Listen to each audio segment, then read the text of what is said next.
ছেড়ে দাও, আমাকে আমাকে রেহাই দাও, আমাকে রেহাই দাও। ওই ওই আগুনে আমি জ্বলতে পারবো না, জ্বলতে পারবো না। জাহান্নামীদের আর্তনাদ কেমন হবে বন্ধুরা, ভিডিওটা শেষ পর্যন্ত দেখলে আপনাদের শরীর শিউরে যাবে এবং আপনারা কেঁদে ফেলবেন যে জাহান্নামীদের এত কঠিন শাস্তি, এত ভয়ঙ্কর শাস্তি দেওয়া হবে যে তাদের দেওয়া হবে কুকুরের আকৃতি। নির্জন জায়গায় আমি একাকী থাকতে পারবো না। দোহাই তোমাদের, তোমরা আমার কথা শোনো, আমার কথা শোনো। সবাই আমাকে একা ফেলে চলে গেল।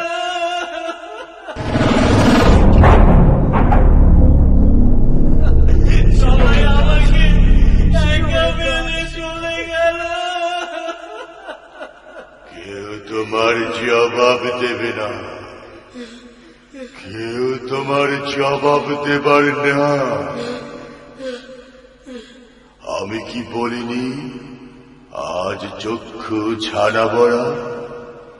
আজ তুমি প্রকৃত অবস্থা দেখতে পাচ্ছ, আর ওই হতভাগারা আজও ঘুমিয়ে, তবে তারাও একদিন অবশ্যই জাগবে।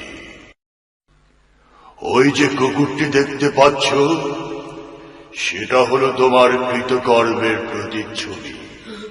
তুমি এতদিন যা করে এসেছ, এ হচ্ছে তারই সাক্ষ্য। এ সবই তোমার কর্মফল, এ সবই তোমার কর্মফল। হায় হায় হায়, আমি যদি মাটি হয়ে যেতাম, আমি যদি মাটি হয়ে যেতাম, আমি যদি মাটি হয়ে যেতাম।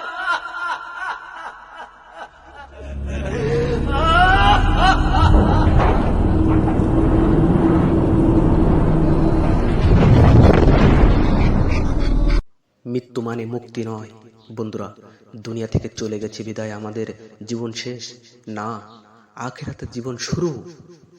এখন আমাদের ফিরতে হবে আল্লাহর কাছে।